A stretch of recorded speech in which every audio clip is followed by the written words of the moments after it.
Polisi menetapkan 3 orang sebagai tersangka kasus pembakaran rumah wartawan di Kabupaten Karo, Sumatera Utara.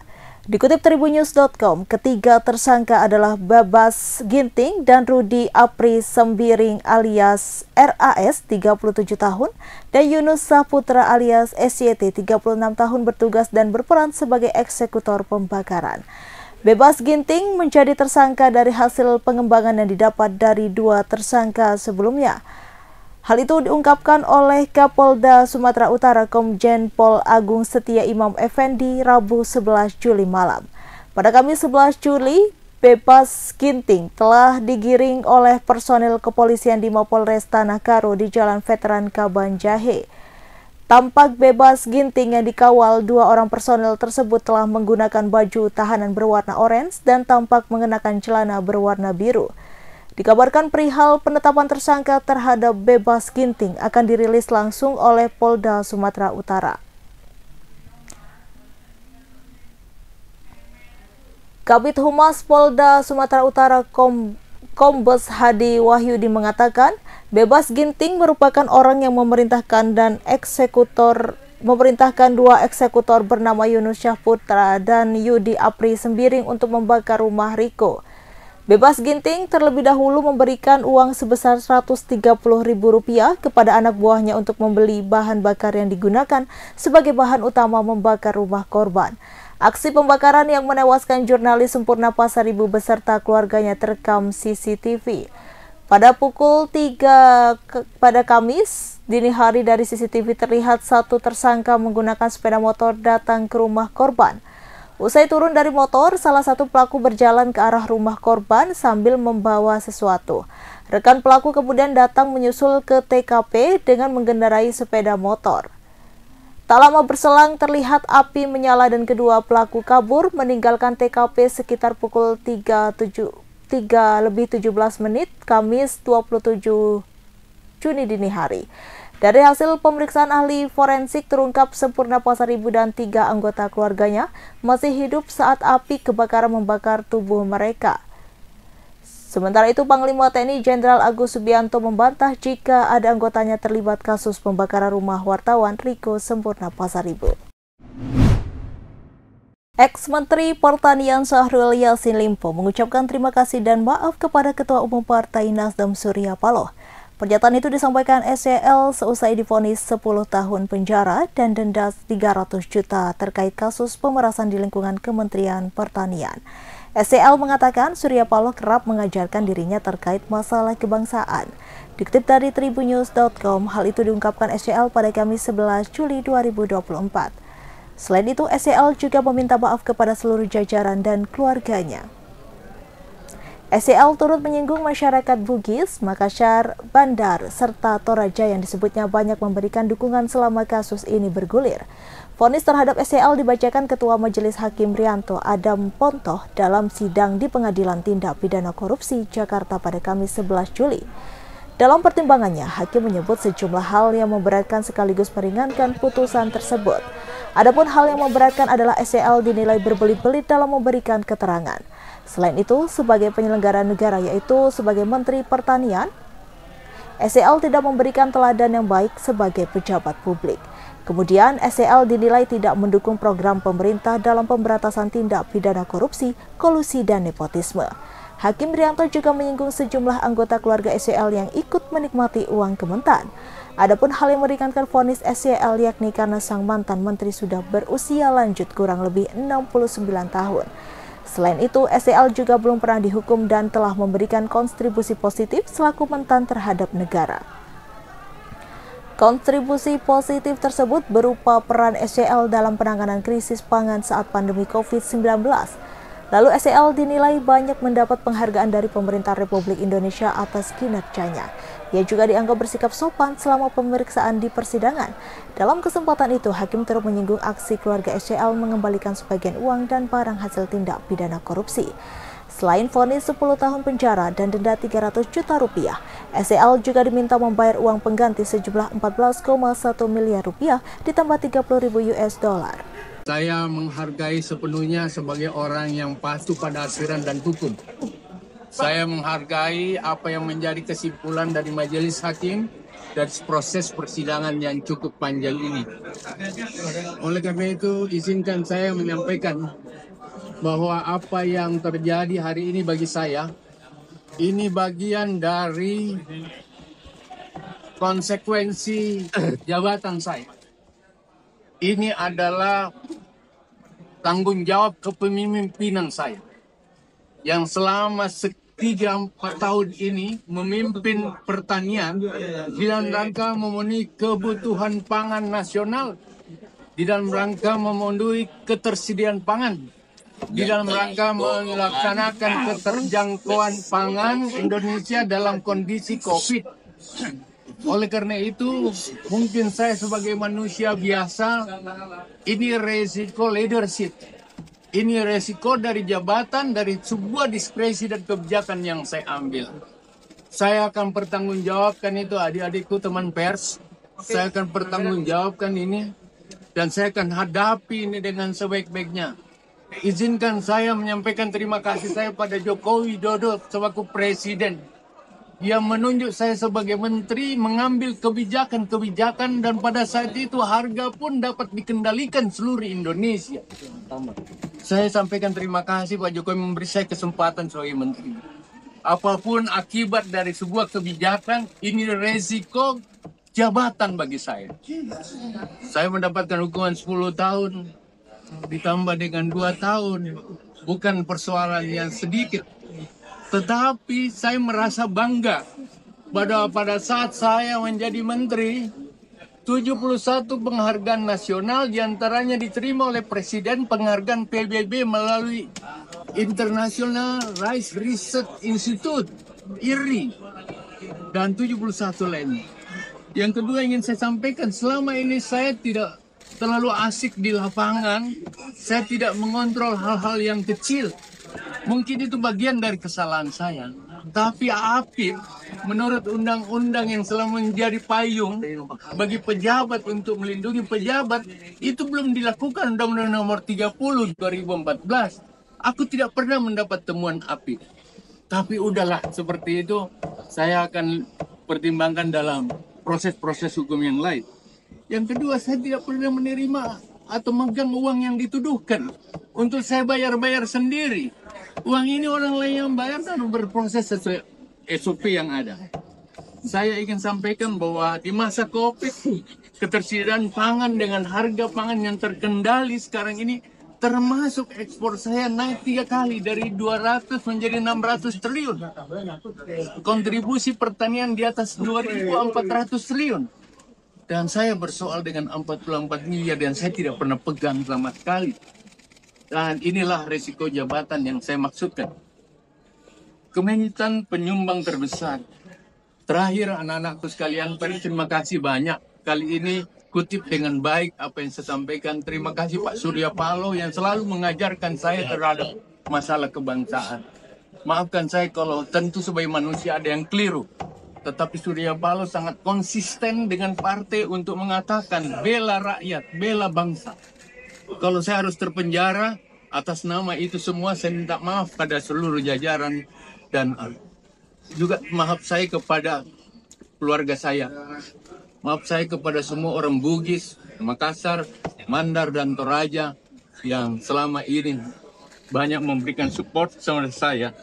Saya ingatkan, ini bukan proyek, ini bukan rekomendasi dan izin-izin impor yang ratusan triliun. Kalau saya mau korupsi, ini bukan.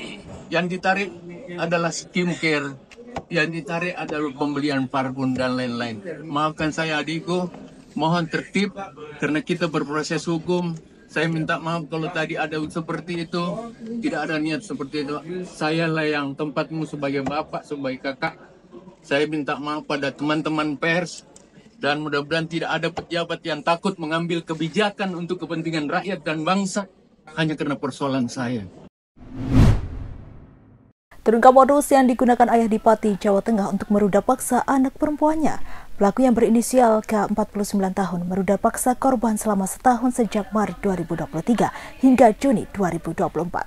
Awalnya korban tutup mulut karena diancam. Namun korban berani melapor ke paman lantaran punya 2 adik perempuan.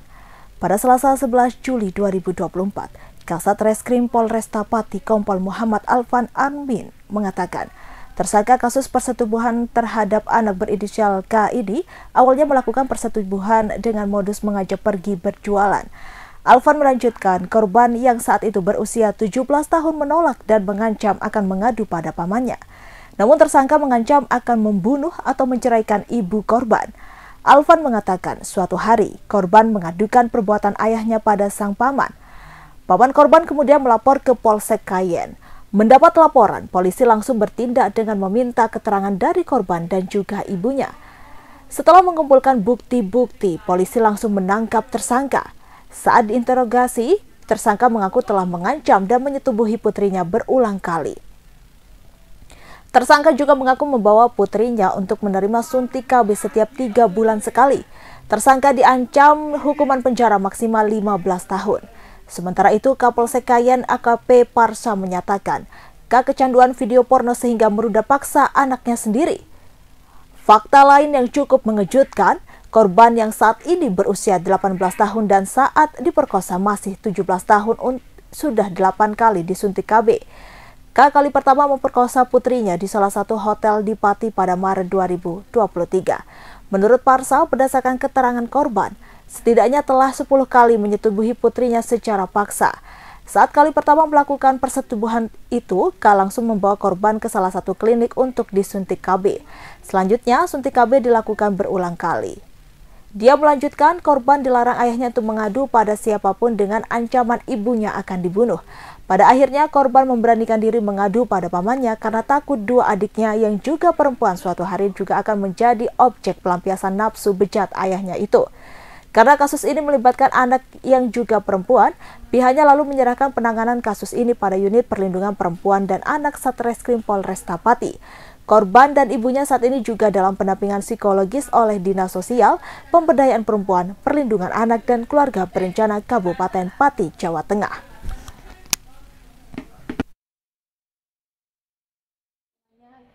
Mendampingi karena ini sebenarnya korbannya itu kan gak hanya anaknya ya, tapi kan ibunya juga sebenarnya, karena ini diduga itu kan ayah kandungnya yang melakukan. Jadi kedepannya sih mungkin rencananya akan mendampingkan secara psikologis untuk penguatan ke anak dan ibunya, karena kan untuk mengikuti proses hukum itu kan prosesnya panjang, berat juga. Dengan kondisi anak yang seperti ini, emang kita perlu untuk menguatkan, memberikan support sistem ke anak dan orang tua ibunya terutama, karena ibunya akan mendampingi anak. Sudah lulus? Ya, masih pelajar. Masih pelajar.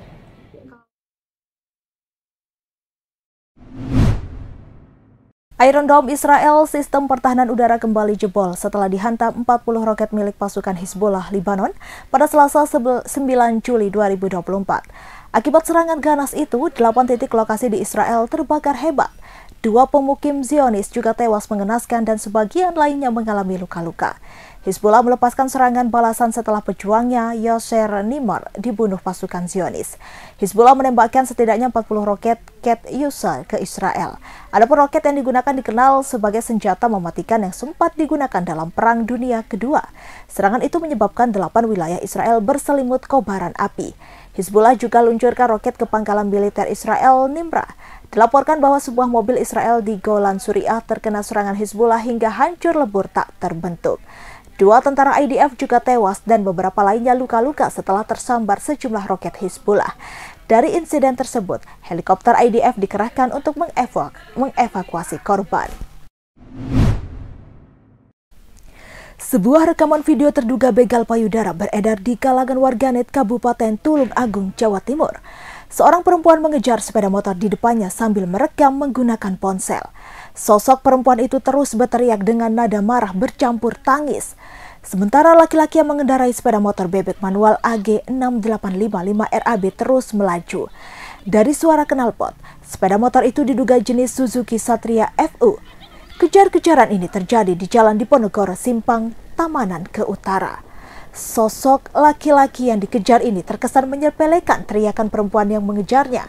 Dia berbelok ke barat di Simpang BRI ke arah Karangwaru. Teriakan perempuan itu semakin putus asa karena sosok laki-laki itu kian tak terkejar. Informasi yang didapat, laki-laki itu sebenarnya merebas payudara perempuan yang mengejarnya. Hal itu diceritakan oleh Boni, warga sekitar. Kejadian bermula saat korban DA 22 tahun mengendarai sepeda motor pada Sabtu 6 Juli 2024 pukul 10 malam waktu Indonesia Barat. Dalam perjalanan pulang, DA merasa diikuti sosok laki-laki tadi. Sesampai di simpang geleduk, sosok laki-laki itu menghampiri DA dan mengajak ngobrol. Namun karena DA merasa tidak kenal, ia meminta laki-laki itu berhenti mengikutinya.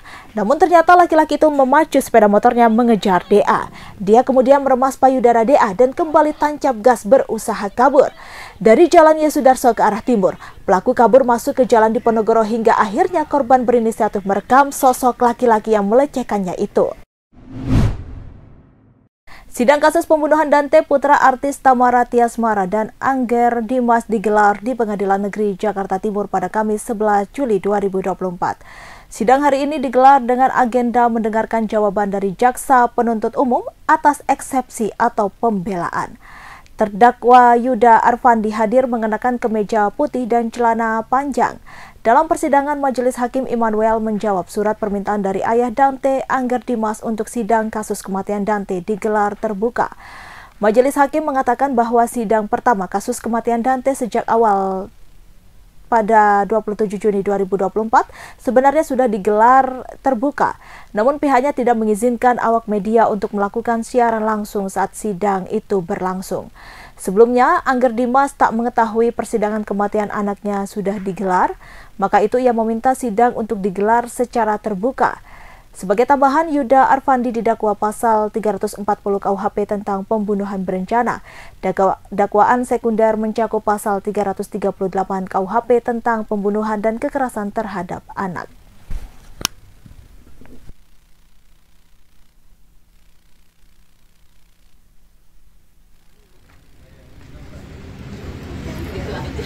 Tante, dalam dakwaan kan ada menyebut bahwa Tante itu tidak merestui hubungan Tamara dan Yuda, itu benar atau tidak?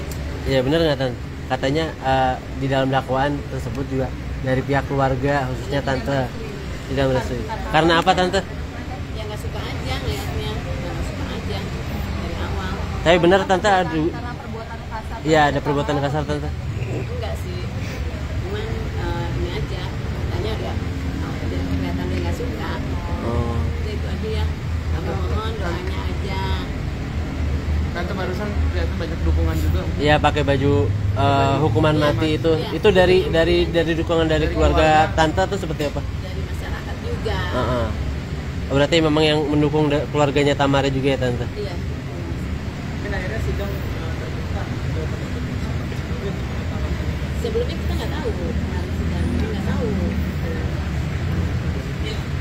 Tante dari keluarga sendiri akan datang ke sidang untuk mengawal. Pasti. Download Tribun X sekarang, menghadirkan lokal menjadi Indonesia.